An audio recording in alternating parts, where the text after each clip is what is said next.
तो जो हम लेसन 10 कर रहे थे आज उसमें हमने एक नया टॉपिक शुरू कर रहे हैं, वो है उत्पादक संतुलन का।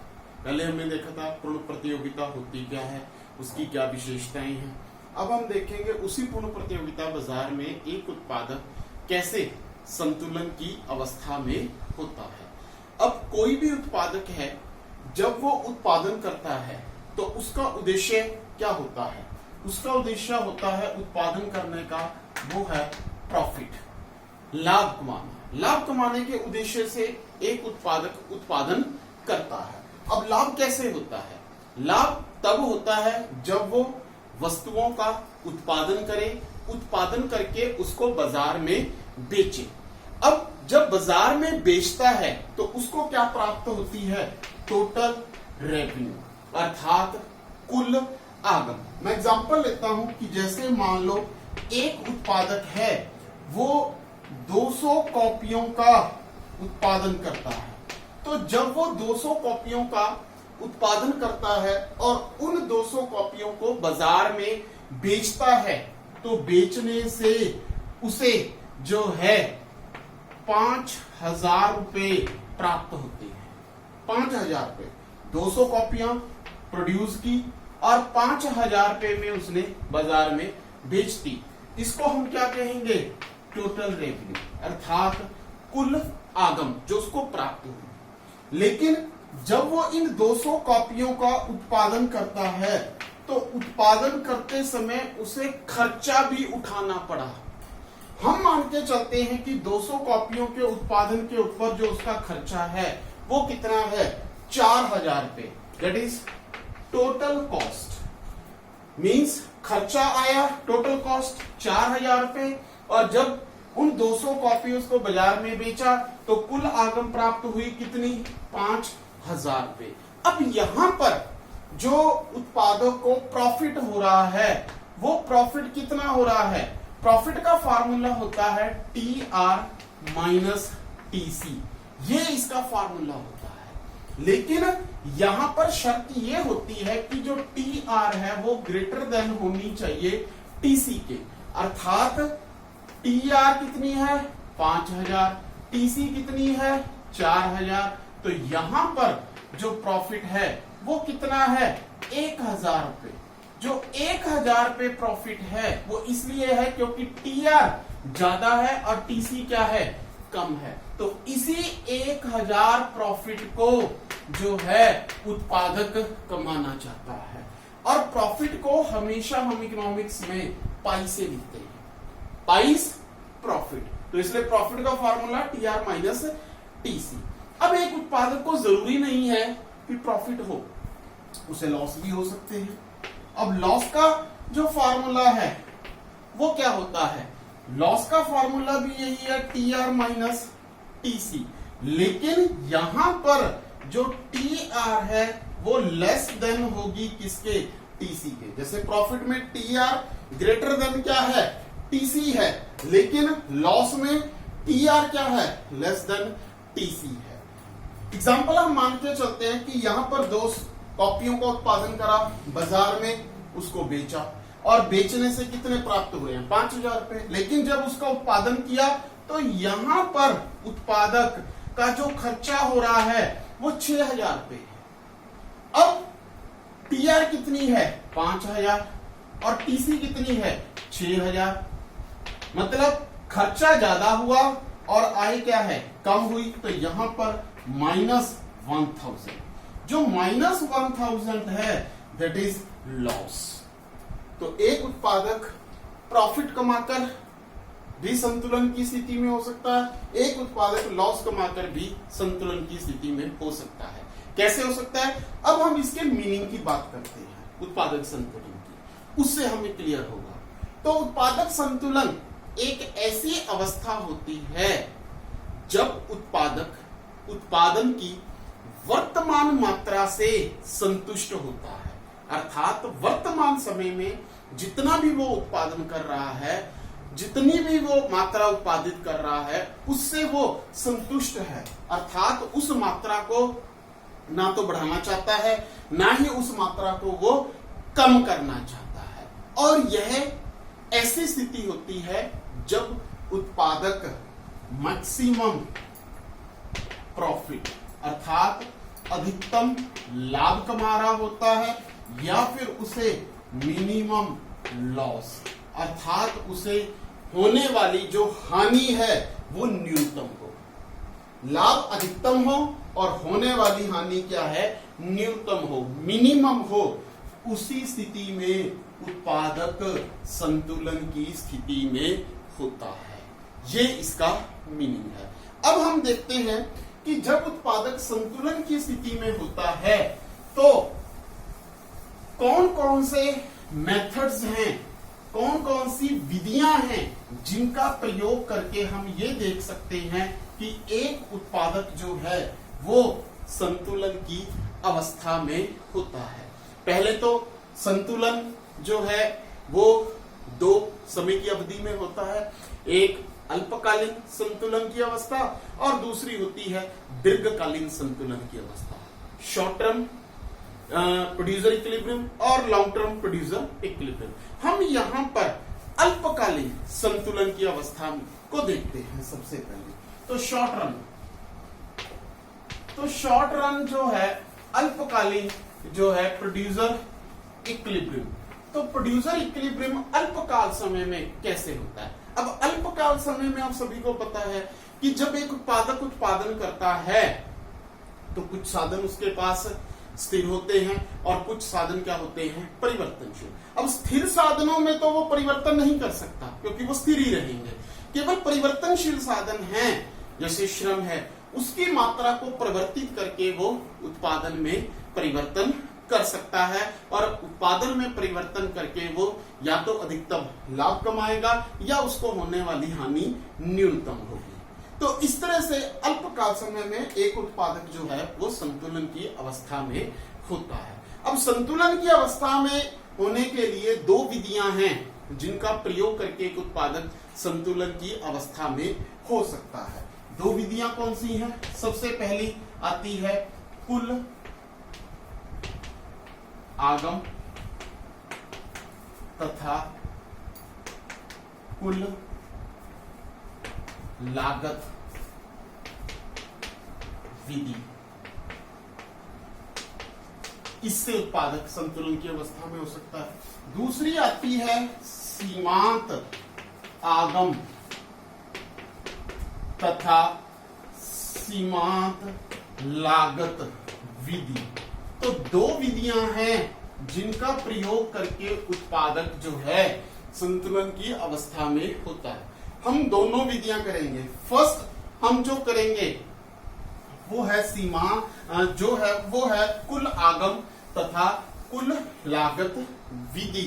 इसका प्रयोग करके उत्पादक जो है वो संतुलन की अवस्था में हो सकता है। इस विधि के अनुसार अल्पकाल समय में एक उत्पादक तभी संतुलन की अवस्था में होता है जब उसे मैक्सिमम प्रॉफिट हो रहे हो अर्थात अधिकतम लाभ हो रहे हो, और दूसरा जो है वो है मिनिमम लॉस हो रहे हो अर्थात होने वाली जो हानि है वो न्यूनतम हो। तभी उत्पादक जो है संतुलन की अवस्था में होता है। अब हम इन दोनों स्थितियों को देखेंगे। मैक्सिमम प्रॉफिट पहले हम तो एक उत्पादक को अधिकतम लाभ तभी होते हैं, अभी मैंने बताया था कि प्रॉफिट का साइन पाई होता है, तो अधिकतम लाभ तभी होते हैं जब कुल आगम तथा कुल लागत दोनों का अंतर अधिकतम हो। कुल आगम तथा कुल लागत दोनों का अंतर अधिकतम हो, मैक्सिमम हो, तभी उत्पादक को अधिकतम लाभ प्राप्त हो सकते हैं। कैसे हो सकते हैं ये हम एक डायग्राम्स के थ्रू देखेंगे। डायग्राम्स को ध्यान से देखो कि कैसे ड्रॉ हो रहा है और बिल्कुल वैसे ही इसकी प्रैक्टिस करनी है।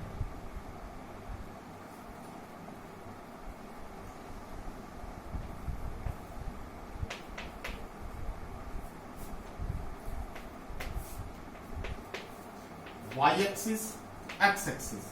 y एक्सिस पे हम लेंगे कुल आगम और कुल लागत, x एक्सिस पे हम लेंगे उत्पादन अर्थात जो वस्तु उत्पादित हो रही है उसको लेंगे।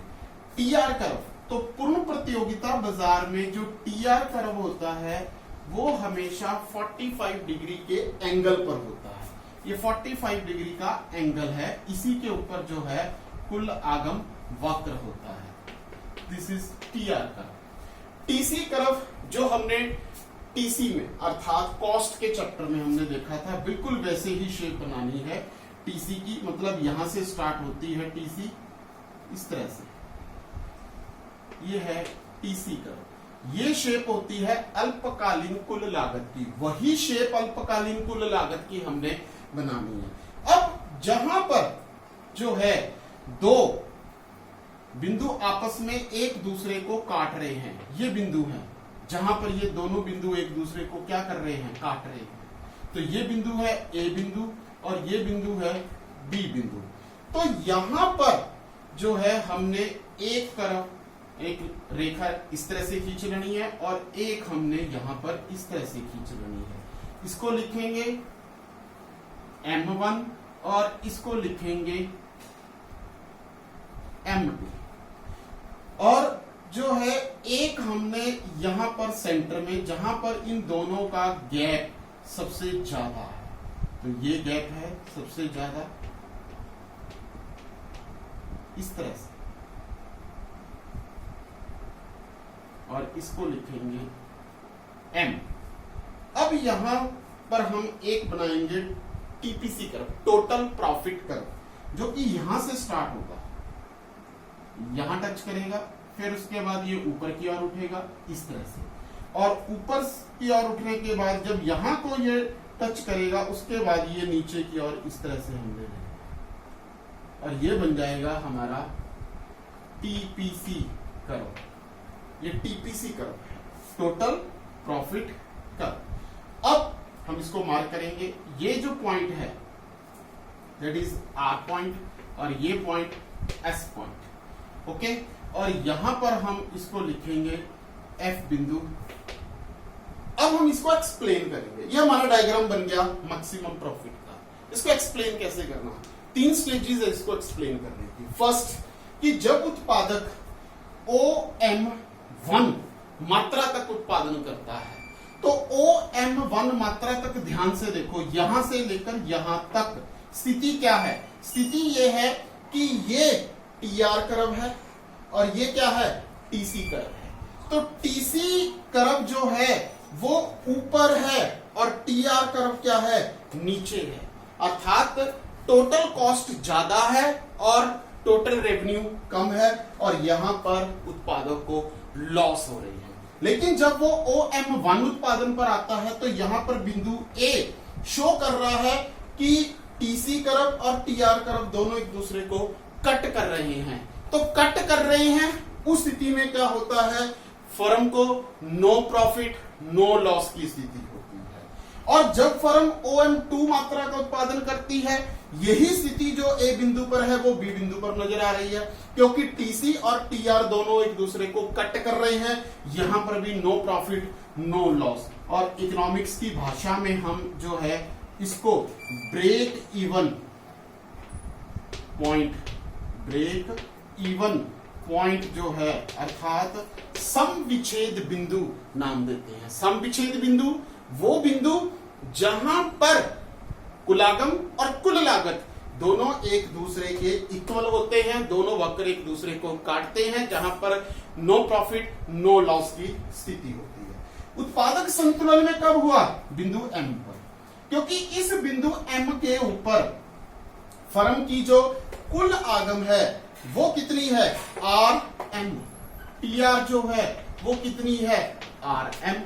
और जो लागत है, ये लागत कॉस्ट कर्व है, वो है SM।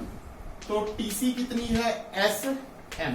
तो इसका मतलब क्या हुआ कि यहां पर RM में से जो है हमने SM माइनस कर देना है, RM माइनस SM। इस RM में से ये SM माइनस कर देना है, तो हमारे पास क्या आ जाएगा, RS। जो RS है दैट इज मैक्सिमम डिफरेंस, किसके बीच में, इस टीआर और इस टीसी के बीच में सबसे ज्यादा जो है वो अंतर है, इसको हम इस तरह से भी शो कर सकते हैं कि ये मैक्सिमम डिफरेंस है, और मैक्सिमम डिफरेंस जहां पर होता है दैट इज मैक्सिमम प्रॉफिट। तो वहां पर फर्म को क्या होते हैं, मैक्सिमम प्रॉफिट होते हैं, जो कि एम बिंदु पर। और यही हमें टीपीसी कर्व भी शो कर रहा है। देखो टीपीसी कर्व यहां से शो हो रहा है क्योंकि पहले टीसी ज्यादा है, टीआर कम है, इसलिए लॉस, तो ये नीचे है, लॉस को शो कर रहा है। यहां पर नो प्रॉफिट नो लॉस, तो इसका मतलब ये इसको ओएम बिंदु को 1 को टच कर रहा है। फिर धीरे धीरे जैसे जैसे ये डिफरेंस बढ़ता जाता है वक्र ऊपर की ओर बढ़ता है। यहां पर सबसे ज्यादा डिफरेंस है, तो यहां पर वक्र जो है मैक्सिमम एफ बिंदु के ऊपर मैक्सिमम जो है प्रॉफिट को शो कर रहा है। फिर धीरे धीरे स्पेस कम हो रही है, तो यहां पर वक्र नीचे और गिर रहा है, और M2 पर आकर क्या शो कर रहा है, नो प्रॉफिट नो लॉस। तो इट मींस OM उत्पादन करने पर ही उत्पादक को अधिकतम लाभ जो है वो प्राप्त होते हैं। तो यह है मैक्सिमम प्रॉफिट का। अब हम बात करते हैं किसकी, मिनिमम लॉस की। तो एक उत्पादक को मिनिमम लॉस जब होते हैं तब भी वो संतुलन की अवस्था में होता है। अब बात आती है मिनिमम लॉस किसके बराबर होते हैं। पहले हम लॉस की बात करते हैं। लॉस क्या होते हैं, जब टीसी ग्रेटर देन क्या हो, टीआर, अर्थात टोटल कॉस्ट का टोटल रेवेन्यू से क्या है, ज्यादा है, तो वो लॉस है। मिनिमम लॉस, तो मिनिमम लॉस कब होंगे, मिनिमम लॉस फर्म को तब होते हैं जब फर्म को जो है टीएफसी के बराबर लॉस उठाने पड़े। टीएफसी कुल बंधी लागतों के बराबर जो फर्म को लॉस उठाने पड़ते हैं दैट इज मिनिमम लॉस।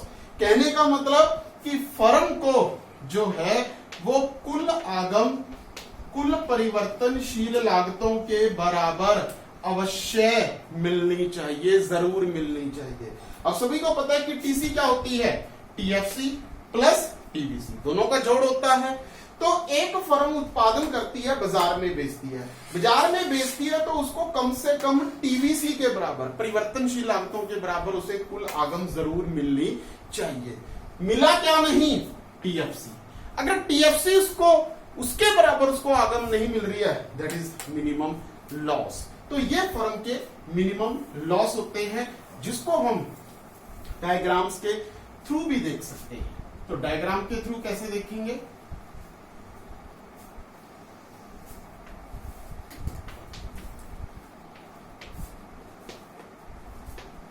यहां पर टीआर टीसी और यहां पर उत्पादन।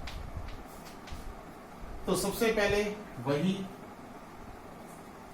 टीआर कर्व, अब टीवीसी कर्व हम शो करेंगे। तो टीवीसी कर्व हम पहले भी बना चुके हैं, बिल्कुल उसी तरह से टीवीसी कर्व ये आ गया। अब ये बिंदु है जहां पर दोनों क्या कर रहे हैं, एक दूसरे को स्पर्श कर रहे हैं।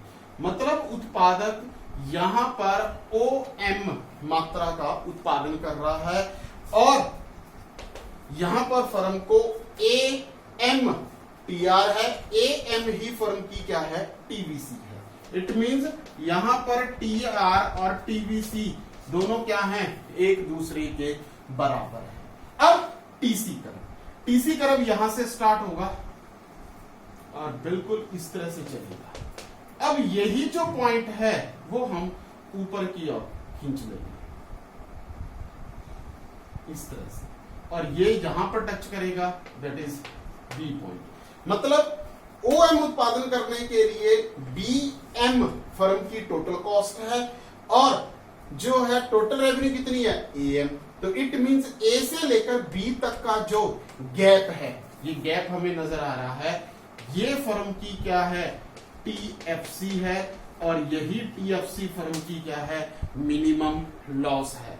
तो जब उत्पादक न्यूनतम हानि उठाता है तब भी वो संतुलन की अवस्था में होता है। तो इसलिए फर्म जो है या उत्पादक है पूर्ण प्रतियोगिता बाजार में इस विधि के अनुसार तब संतुलन की अवस्था में होता है जब उसे मैक्सिमम प्रॉफिट हो रहे हो, या तब होता है जब उसे मिनिमम लॉस हो रहे हो। तो सभी ने डायग्राम्स की प्रैक्टिस करके जो है इस टॉपिक को कर लेना, ये कंप्लीट हो चुका है।